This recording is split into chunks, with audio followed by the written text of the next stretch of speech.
Uy, mga best friend, si Rani Raimundo po. Tara magbanding tayo at magsayahan sa Tara Oil Tayo. Every Sunday po yan. Peace everybody. See ya. Tara, OL tayo.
Magandang tanghali at gabi sa lahat ng mga best friend nating nanonood ngayong Lunes, November 21, 2022. So umpisa na naman po ang panibagong work week. Kamusta po ang inyong maulan na weekend dyan sa Pilipinas? Speaking of weekend in the Philippines, dito po sa Canada, several parts of North America is on such as the northern and southern Ontario is experiencing snowstorm.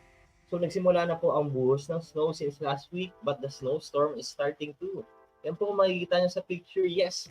Kung makakapal na po, ang iba is nababaon na sa sasakyan nila, although hindi naman fully. So kailangan na talaga magpala. Dito po kasi is kailangan responsibility nyo po yung mga walkway. So pag may na-accident sa walkway nyo, liable po ang mga homeowners. So kailangan po flow yung iba may mga snow blower talaga sila for this weather. So yung iba may salt. So in some areas could possibly experience 100 cm of snow. So ganun po kadami and massive amount of snow are falling along the parts, especially on Lake Erie and Lake Ontario. So just a reminder again, to check your snow tires sa mga magdadrive po and sa mga magkukommute or lalakad, yung mga flu shots nyo po, mask, and sa mga commuters natin and sa mga nagdadrive, your emergency car kits, and double check your routes. So check nyo po sa mga nagkukommute, yung mga bus schedule and alternate routes, and sa mga drivers po natin, some parts are sinasara po yan tuwing pag makapala masyado ang snowfall. So the other time, I think yesterday sa may bandang Niagara Falls, Route 90 or Highway 90 was closed. So double check na po maigi yung mga ruta, and kung kaya nyo po i-timing kasi morning, evening, and afternoons, depende po sa areas of highways. Doon pa lang po na-flow. So na-experience ko po yan before, yung mga night shift and sa mga madaling araw. So minsan hindi pa po na-flow yung street, which is delikado, and sa sobrang dami minsan ng snow is yung iba talagang nag-gutter sila. So make sure then, just in case of this emergency, your contact numbers, your insurance, and sa mga towing company. So yun po, dapat ang casual news sharing natin hindi boring. Sali kayo sa usapan mga best friend. Oh, hi best friend Tofi. Kaya, at kung meron kayong gustong i-share o ipa-shoutout, just comment or send a message sa ating live chat. At kung talaga naka-online na kayo, magbalitaan tayo.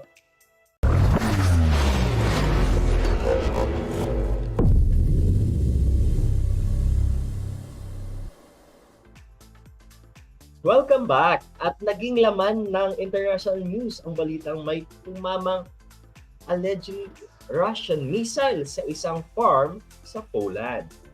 nasa isang NATO member country. Yes, isa pong NATO member country ang Poland. So, this event happened last week, killing 2 people of Poland.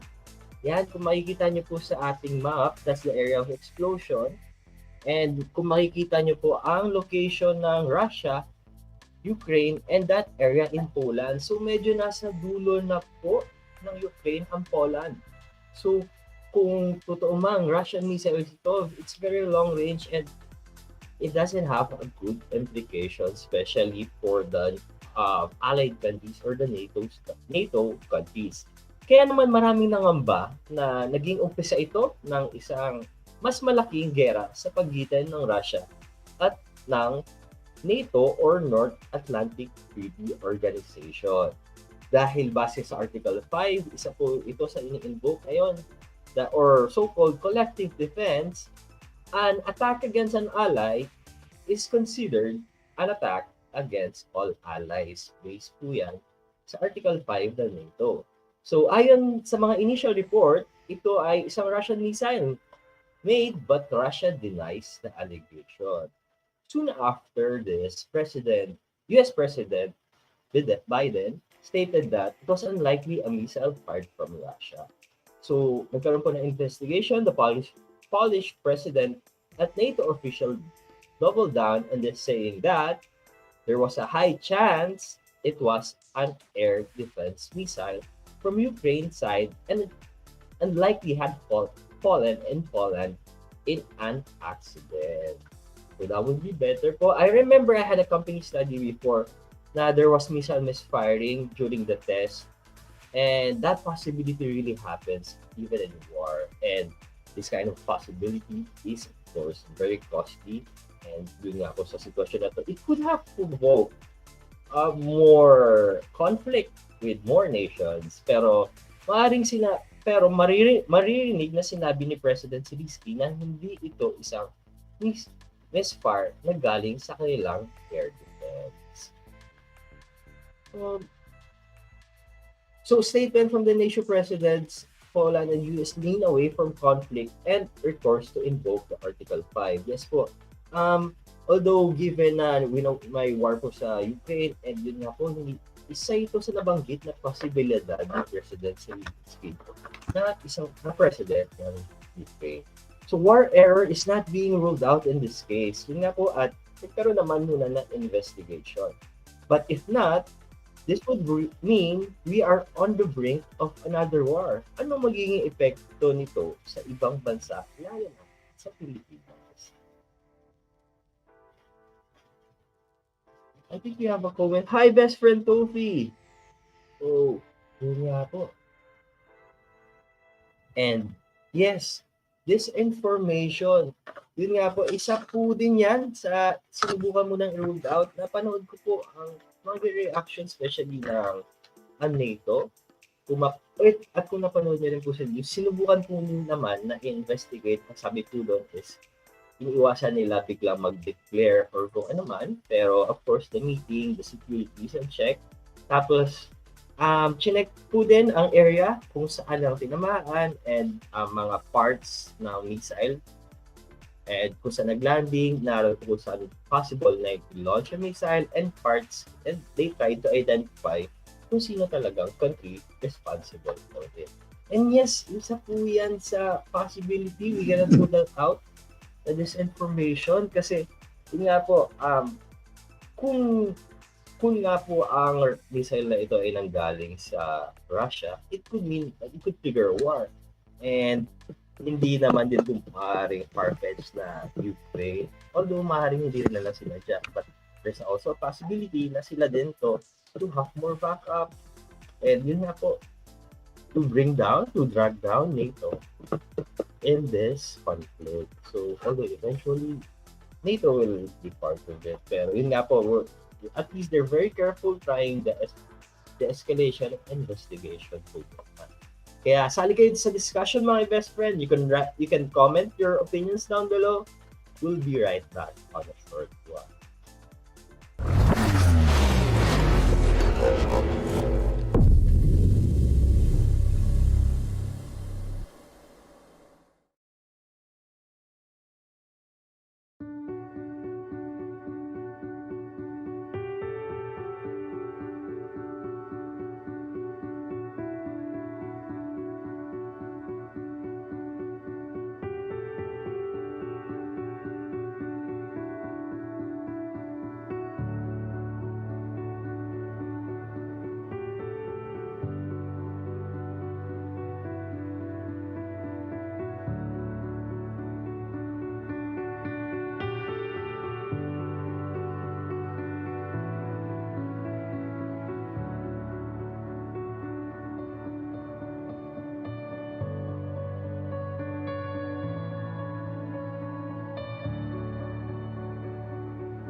At nandito pa rin tayo sa tambayang may programa, TTPM ACT. Tulong-tulong para makabangon, sama-sama sa pag-akot. Tuloy-tuloy para masaya. Magbalitaan naman tayo tungkol sa nakaraang APEC Summit na dinalawan ni Pangulong Marcos sa Bangkok, Thailand. Ayon sa Pangulo, isa sa mga pangunahing tinutukan sa summit ang issue ng climate change, food security, and supply chain, as well as seizing the opportunity or potential of digitalization and promoting women empowerment. Nagkasundo rin ang Pangulo Marcos at President Xi Jinping ng China na isinapinal na ang Code of Conduct sa mga panawagang teritorya sa West Philippine Sea at South China Sea. Ang Code of Conduct na ito ay matagal nang pinag-usapan ng China at ASEAN. More or less, umabot na ng 20 years ang discussion tungkol dito. Ang mga karatag ito ay isang mahalagang trade route dahil dito dumadaan ang mahigit 60% ng mga kalakala dinadala gamit ang mga barko. Abangan na lang daw natin ang detalye at progress tungkol sa isyong ito pagkatapos ng kanyang state visit sa China sa susunod na taon. At ito naman ang good news. I think isa ito sa napag-usapan sa APEC para sa 10,000 OFW displaced in Saudi Arabia. So nakausap po ng ating Presidente Bongbong Marcos ang Prince of Saudi Arabia. So there was several construction company, ma-recall po natin, that had filed bankruptcy in 2015 and 2016 and in 2016 sa Saudi Arabia. And ito po, may mga employers po silang Pinoy. And during the APEC Summit, the issue of unpaid salary was discussed finally. And during the meeting with President Marcos and Saudi Crown Prince, it was said that they have 2 billion reals or around 30.5 billion pesos to help the displaced workers. So naglaan po ng budget ang Kingdom of Saudi Arabia for this. And isa pa pong good news, so aside from sisettle na po nila ang salary na na-postpone for the previous employees, and may solusyon po sila na pagkasunduan. And to prevent this from happening in the future, Saudi Arabia Labor Minister will set an insurance system for the people going in the kingdom. So beside from finding his new sock buddy, yun po. The president said that he had a fruitful conversation with the leaders from other nations revolving around agriculture, energy, and yun nga po, in different economy, this would welcome again more job opportunities. And at this time naman, yun, magkakaroon na ng insurance system for those OFW in the near future. So naging a really fruitful and productive economic meeting with President Marcos and several head of different countries. So, speaking of the state visit, another state visit, the second highest ranking official of USA currently right now is with the Vice President Kamala Harris is set to visit the Philippines on November 20. Today po yan? Tama po ba? Yes. Or yesterday in the Philippines to meet up with the Vice President Sara Duterte and a bilateral meeting with President Marcos to highlight defense commitment made by the US, especially regarding in the South China Sea. Also, yun nga po, like topic nila on the ASEAN Summit, i-discuss din ang digital transformation, energy, and economic cooperation within the country. I think pupunta rin, if I'm not mistaken, ang Vice President of the United States sa Palawan and several parts of the country na may kind of conflict sa China to see it and perhaps work on relationships with the Navy and Philippine Army in general. And po, I think this would be a lot of discussion, pero it's a good sign na the second highest official of the US is here with us to discuss this kind of topics with our president and our officials. So, tuloy-tuloy na natin, magbalitaan tayo sa mga issues, sa international issues, such as the World Cup. FIFA World Cup. Ano nga po ba ito? FIFA World Cup is the largest sporting event in the world. And it is said that the world's best players will compete in the game of soccer in Qatar this year. It is also an international celebrations, and for many fans, alcohol plays a large role.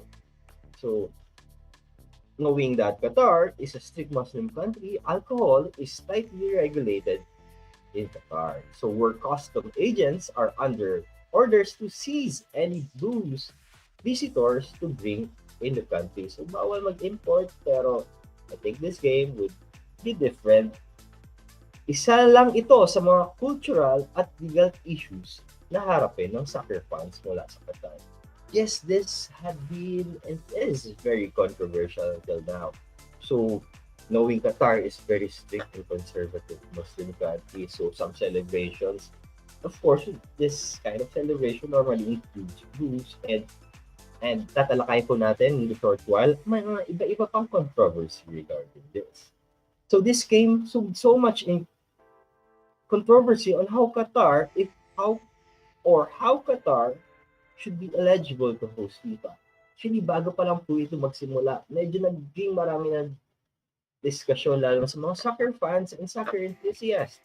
Dahil, ang sinasabi ng iba, Qatar didn't even qualify for a final match or hindi naman sila powerhouse as compared to some countries such as Australia and America na gusto rin mag-host ng FIFA. This is like an Olympics, pero this is really specialized on soccer, and if you all know, or some of you know, soccer is a worldwide sport. I think it's the most popular, especially sa mga North American countries and Western countries, and even in Arab countries. So, yun nga po, pini-question ng iba na mas eligible daw sila mag-hold itong kind of event.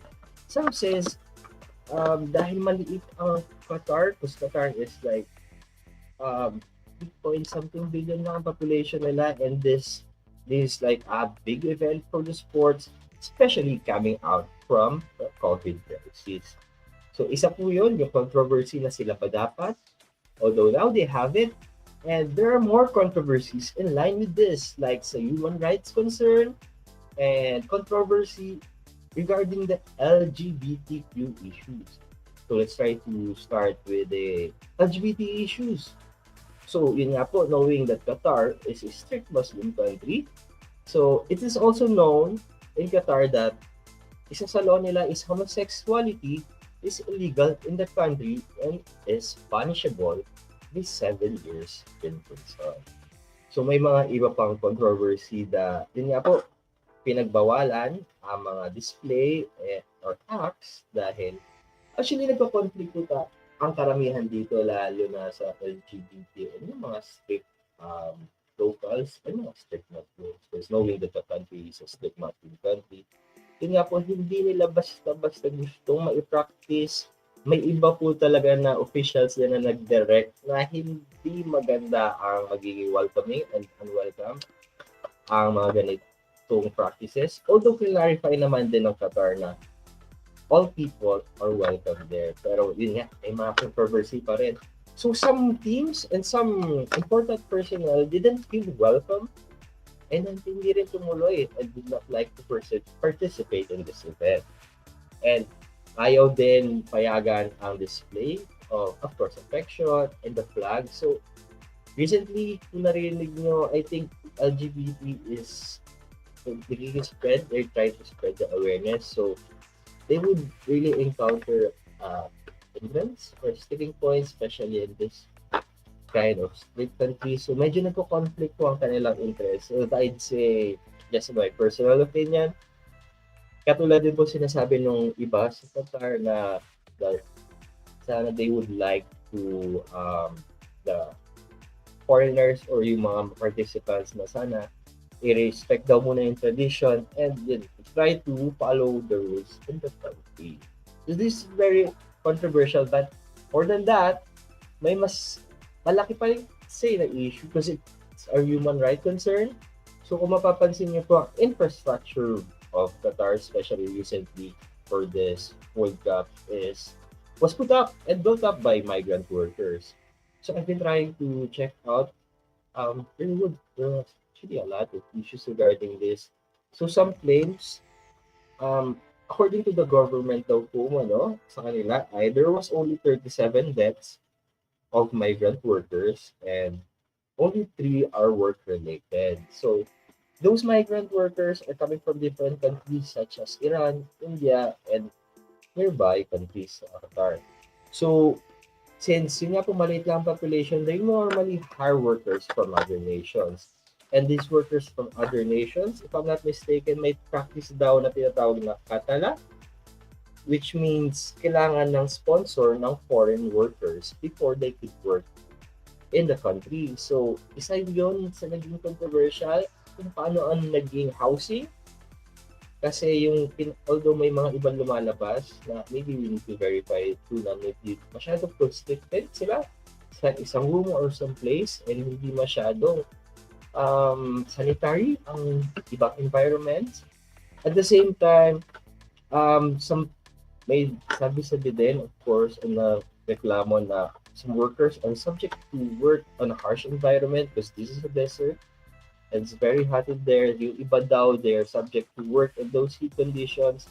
At sinasabi din na may hundreds or maraming numbers na hindi of death rate na unaccounted.